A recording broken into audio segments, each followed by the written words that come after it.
Tul Mejju, 25,954 turist żaru pajjiżna hekk kif qattaw total ta' 283,769 lejl.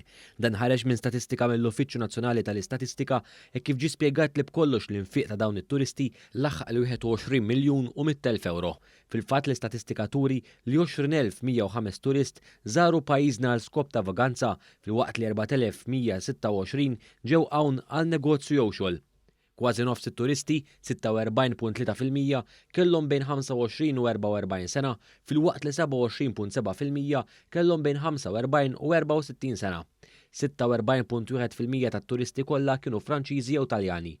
Fil-fatt, 6,076 turist ġew minn Franza, 5,895 ġew mill-Italja, 3,824 ġew mill-Ġermanja, mill-Polonja ġew 2,069, minn Spanja ġew 1,023 u mir-Renju Unit ġew 679 turist.